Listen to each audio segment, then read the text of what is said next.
গণহত্যা চালানোর উদ্দেশ্য নিয়ে আজ রাজারবাগ পুলিশ লাইনে পুলিশের কিছু ঊর্ধ্বতন কর্মকর্তারা সেখানে মিটিং করেছেন, আলোচনা করেছেন। আপনাদের উদ্দেশ্যে একটি কথা বলতে চাই, সবার মুখখানা সকলের বায়োডাটা ইতিমধ্যে হাতে চলে আসছে।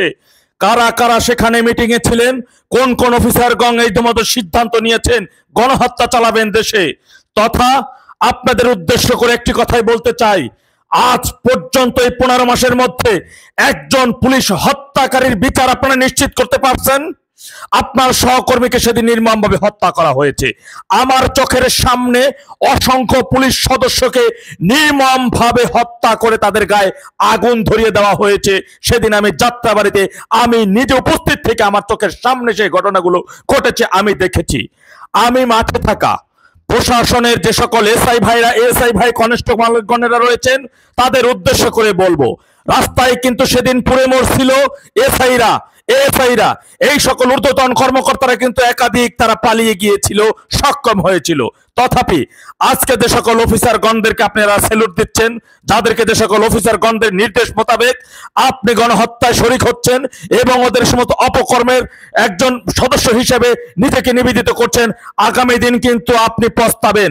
ওই সকল অফিসারগণদের কিন্তু আগামীতে রাষ্ট্রদ্রোহিতার অভিযোগে তাদেরকে ঝুলিয়ে দেওয়া হবে।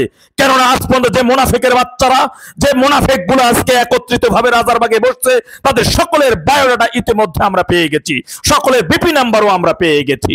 কি ধরনের আলোচনা সেখানে হয়েছে সমস্ত আলোচনার বিষয়ও আমরা জেনেছি। আমি তো একটা কথাই বলবো ভাই, আপনার সহকর্মীকে হত্যা করা হয়েছে, আপনার ভাইকে হত্যা করা হয়েছে, কোথায় আপনারা তো নীরব কেন এখন পর্যন্ত? ইনডিমিনিটি চালু করে কোনো হত্যাকারীর বিচার হবে না, এই ধরনের আইন আপনারা কোথায় পেয়েছেন? 1975 সালে বঙ্গবন্ধুকে, বাংলাদেশের স্থপতিকে হত্যার পরবর্তী সময় যে ইনডিমিনিটির খেলা খেলেছিল, কতদিন বন্ধ রেখেছিলেন? 19 বছর পরে কিন্তু হলেও তাদেরকে বিচারে নিশ্চিত করা হয়েছিল। তথাপি আমি বলবো পরিস্থিতি এরকমের থাকবে না। আজকে জনগণ বুঝতে পারছে, জনগণ গর্জে উঠেছে, তারা প্রতারিত হয়েছিল, তারা ডেভিল ইনুসের মাধ্যমে প্রতারিত হচ্ছে। এই দেশ, এই সার্বভৌমত্ব দেশের একজন নাগরিক বেঁচে থাকতে কোনো হাতে দিতে তারা দিবে না। তথাপি আমি বলবো দেশের 18 কোটি জনগণকে আমি বলবো, আওয়ামী লীগের আন্দোলন আওয়ামী লীগের ক্ষমতা যাওয়ার জন্য না, স্বাধীনতা সার্বভৌমত্ব রক্ষা করার আন্দোলন। আজকে বাংলাদেশে আনাচে কানাচে আমরা দেখি, রাজধানীর গুরুত্বপূর্ণ স্থানে আমরা দেখি পাকিস্তানের পতাকা, যে বড় পতাকা উত্তোলিত হয় যেখানে বাংলাদেশের পতাকা ছোট আকারে থাকে।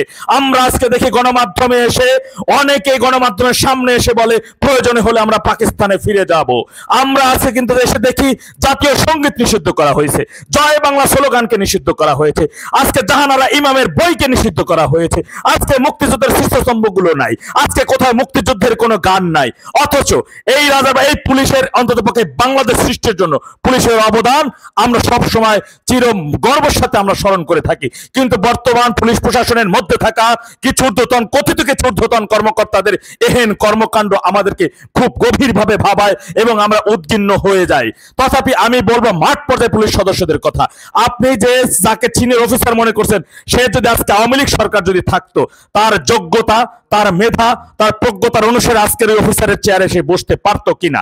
তথাপি তার জন্য একটি মঙ্গল হয়েছে, আওয়ামী লীগ সরকার চলে যাওয়ার পরই আপাদ মস্তক ব্যক্তিদেরকে এসে এই ধরনের বড় বড় চেয়ারে বসার তারা উদ্ভট পরিকল্পনা নিচ্ছেন, যে পরিকল্পনা তাদের জন্য একটা সময় কাল হয়ে দাঁড়াবে বলে আমি বিশ্বাস করি। যে পুলিশ সদস্য তার সহকর্মী হত্যার বিচারের বিষয়ে কথা বলে না, যে পুলিশ অফিসার পুলিশ হত্যার বিচারের বিষয়ে মুখে পুলুপ আটে, আমি তো মনে করি আমরা জানি পুলিশ সদস্যদের মধ্যে কারাও পুলিশ হত্যার সাথে জড়িত ছিল, কারা পুলিশ হত্যাকারীদের সাথে সহায়তা করেছিল।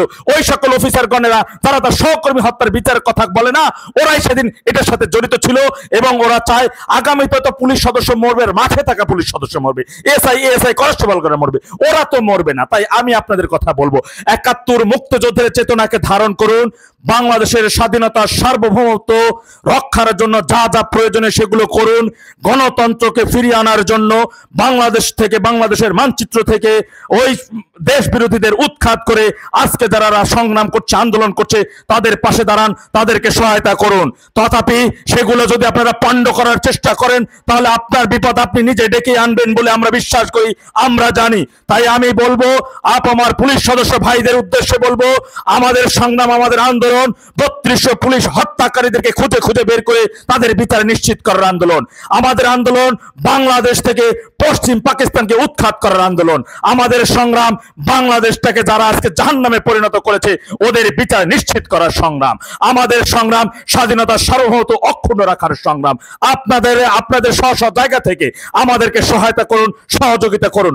কোন ঊর্ধ্বতন কর্মকর্তার অবৈধ বেআইনি কোন নির্দেশনা আপনারা মেনে নেবেন না। চাকরি চলে গেলে যাবে, চাকরি আপনি আবারও ফিরে পাবেন ইনশাল্লাহ। আপনার ভাগ্যে আল্লাহ তাআলা যা লিখে রেখেছে সেটাই হবে। তাই আমি বলবো, সাহসিকতার সাথে, দুর্বারের সাথে চূড়ান্ত সিদ্ধান্ত আপনাদেরকে নিতে হবে। ওই সকল কর্মকর্তারা খুনি, ওরা পুলিশ হত্যাকারী, ওদের গায়ে, ওদের হাতে আপনার সহকর্মীর রক্ত লেগে আছে। তাই ওরা আজ পর্যন্ত পুলিশ হত্যার বিষয়ে কখনো কথা বলে না, কিন্তু আপনাদেরকে বেআইনি ভাবে অনেক নির্দেশনাই দিতেছে। তাই আমি আপনাদেরকে বলবো, আপনারা স্ব স্ব জায়গা থেকে দৃঢ় প্রত্যয় ব্যক্ত করুন, সাহসিকতার সাথে দেশ রক্ষার জন্য আমাদেরকে সহযোগিতা করুন। আল্লাহ সবাইকে সঠিক বুঝদান করুন। ওয়াখির জাওয়ানা আলহামদুলিল্লাহি রাব্বিল আলামিন। আসসালামু আলাইকুম ওয়া রাহমাতুল্লাহ।